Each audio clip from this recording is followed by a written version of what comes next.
श्रोतेहो नमस्कार. आजच्या वृत्तविशेष मध्ये आपलं मनःपूर्वक स्वागत. श्रोतेहो, उत्तर प्रदेशमधल्या वाराणसी इथं यूथ 20 शिखर परिषदेला आजपासून सुरुवात झाली. आतापर्यंत देशभरात झालेल्या यूथ 20 परिषदेच्या विविध बैठकांचा समारोप वाराणसी इथल्या बैठकीनं होणार आहे.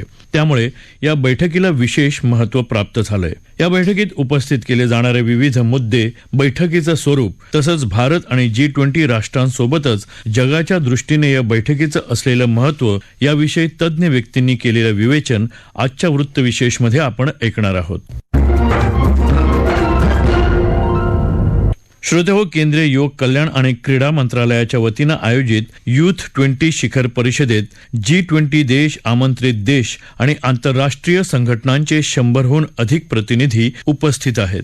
ही परिषद 20 तारखेपर्यंत चालणार आहे. या बैठकीत उद्योजकता, नवोन्मेष आणि 21व्या शतकातील कौशल्य, शांतता आणि सामंजस्य यासह युद्धजन्य परिस्थितीवर मात, जलवायू परिवर्तन आणि आपत्ती व्यवस्थापन आदी विषयांवर सहभागी राष्ट्रांचे प्रतिनिधी विचारमंथन करणार आहेत. या बैठकीबद्दल आंतरराष्ट्रीय घडामोडींचे विश्लेषक शैलेंद्र देवळणकर यांच्याकडून अधिक जाणून घेऊयात.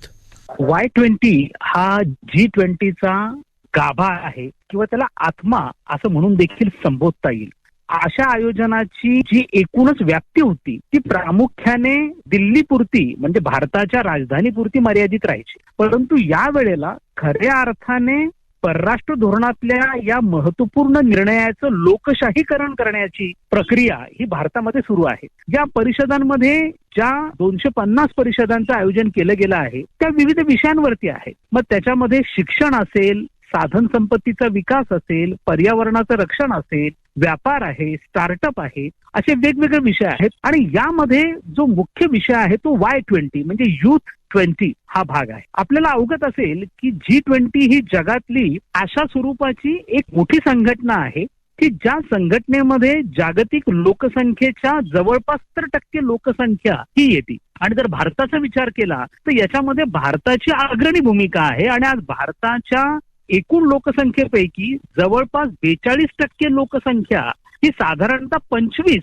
या वयोगटातली आहे. यातनं संपूर्ण G20 मध्ये युवकांचं महत्व किती महत्वपूर्ण आहे हे अधोरेखित होतं. आणि त्या दृष्टिकोनातून युवकांचा सहभाग जे महत्वाचे आंतरराष्ट्रीय विषय आज जागतिक समूहाला भेडसावत आहेत. मग त्यामध्ये पर्यावरणाच्या रक्षणाचा मुद्दा असेल, शिक्षण क्षेत्रामध्ये गुणवत्तापूर्ण सुधारणा आणण्याचा किंवा कौशल्यावरती आधारित शिक्षणाचा उद्देश असेल, शांततेच्या निर्मितीचा असेल, युद्धजन्य परिस्थितीवरती कशा पद्धतीने नियंत्रण प्राप्त करायचं या दृष्टिकोनातून असेल, असे विविध विषय आहेत जे आंतरराष्ट्रीय समुदायाला भेडसावत आहेत.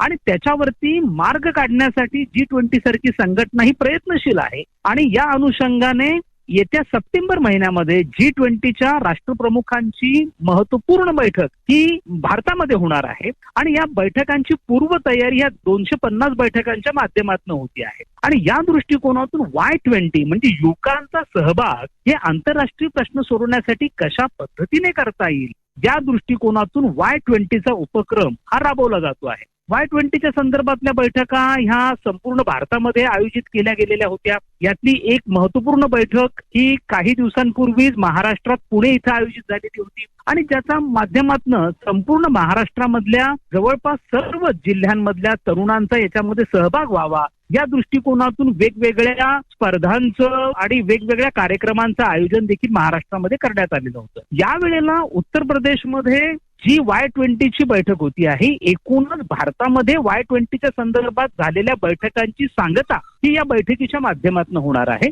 आणि या बैठकीमध्ये भारतामध्ये यापूर्वी पार पडलेल्या Y20च्या विविध बैठकांमधनं ज्या विषयांवरती विचारमंथन झालं, ज्या विषयांमधले उद्दिष्ट निर्धारित केले गेले त्या उद्दिष्टांना आणि त्या विचारमंथनाला अंतिम रूप देण्याचं कार्य या बैठकीच्या माध्यमातून होणार असल्यामुळे उत्तर प्रदेशमधल्या वाराणसीमध्ये होणाऱ्या या बैठकीकडे सर्वांचं लक्ष हे लागून आहे. ही बैठक 20 तारखेपर्यंत चालणार आहे. आणि यामध्ये काही विशिष्ट मुद्द्यांवरती प्रामुख्याने फोकस हा केला गेलेला आहे, ज्यामध्ये स्किल इन्कल्केशन म्हणजे कौशल्यभिमुख शिक्षण हे कशा पद्धतीने आणता येईल, उद्योजकता यामध्ये युवकांचा सहभाग हा कशा पद्धतीने वाढवता येईल, त्याचप्रमाणे आपत्ती व्यवस्थापन, डिझास्टर मॅनेजमेंट हा देखील एक महत्वाचा विषय आहे, ज्यामध्ये युवकांचं सहभाग हा अत्यंत महत्वपूर्ण आहे. जलवायूचं जे प्रदूषण आहे त्या दृष्टिकोनातून, पर्यावरणाचं रक्षण आहे त्या दृष्टिकोनातून युवकांचा सहभाग हा कसा वाढवता येईल, असे काही महत्वाच्या थीम्स ज्या आहेत या थीम्स यावेळेला अधोरेखित करण्यात आलेल्या आहे आणि त्याच्यावरती सांगोपांग चर्चा या उत्तर प्रदेशमधल्या Y20च्या बैठकीमध्ये होणार आहे. आणि त्याला अंतिम रूप दिल्यानंतर ज्या वेळेला G20चे राष्ट्रप्रमुख सप्टेंबर महिन्यामध्ये भारतामध्ये एकत्रित येतील त्यावेळेला Y20चे हे जे निर्णय आहेत त्याच्यावरती शिक्कामोर्तब हे केलं जाईल. त्यामुळे या संपूर्ण प्रक्रियेच्या माध्यमातून एक जो अत्यंत महत्वपूर्ण संदेश हा दिला जातो आहे, तो संदेश हा आहे की एकूणच जगाला भेडसावणाऱ्या समस्यांमध्ये तरुणांची भूमिका ही अत्यंत महत्वपूर्ण आहे. मग ती युद्धजन्य परिस्थिती असो, शांतता निर्माण करणं असो, सामंजस्य एखादा प्रश्न सोडवणं असो, या सगळ्यांमध्ये युवकांची भूमिका अधोरेखित करण्याच्या दृष्टिकोनातून जी प्रयत्न होत आहेत ते प्रयत्न Y20च्या या संपूर्ण बैठकांमधनं प्रतिबिंबित होतात. त्या दृष्टिकोनातून उत्तर प्रदेशमधल्या या बैठकीकडे बघणं हे अत्यंत महत्वपूर्ण आहे. भारताने अशा स्वरूपाच्या परिषदांचं आयोजन करून एक अत्यंत आगळा वेगळा आणि नवीन पायंडा हा G20च्या इतिहासामध्ये बैठकांच्या आयोजनामध्ये घालून दिलेला आहे असं आपल्याला म्हणावं लागेल. यापूर्वी ज्या ज्या देशांमध्ये G20च्या बैठका झाल्या आणि ज्या ज्या देशांकडे त्याचं अध्यक्षपद होतं त्या बैठकांमध्ये केवळ एकाच बैठकीची औपचारिकता, म्हणजे ज्या वेळेला राष्ट्रप्रमुख एकत्र येतात अशाच बैठकांची औपचारिकता ही प्रामुख्याने केली गेली. परंतु भारत हा एकमेव असा देश आहे की ज्यांनी अत्यंत व्यवस्थितपणे, ज्याला आपण सिस्टमॅटिकली म्हणतो आणि अत्यंत ऑर्गनाइज्डपणे म्हणजे संघटितपणे ह्या एकूणच अध्यक्षपदाच्या आपल्या जबाबदाऱ्या राबवण्याचा निर्णय घेतला आणि त्या अनुषंगाने या 250 बैठकांचं आयोजन केलं गेलेलं होतं. आणि एकूणच संपूर्ण भारताचं म्हणजे आज जवळपास 140 कोटी लोकांचा सहभाग हा या G20च्या अध्यक्षपदाच्या एकूणच भारताच्या जबाबदारीमध्ये कसा होईल या दृष्टिकोनातून केंद्र सरकारचा प्रयत्न आहे. आणि त्याचप्रमाणे जगाला एक उत्तम पायंडा घालून देण्याच्या दृष्टिकोनातून देखील महत्वपूर्ण राहतील, यामध्ये कोणतीही शंका नाही. श्रोते हो, जगात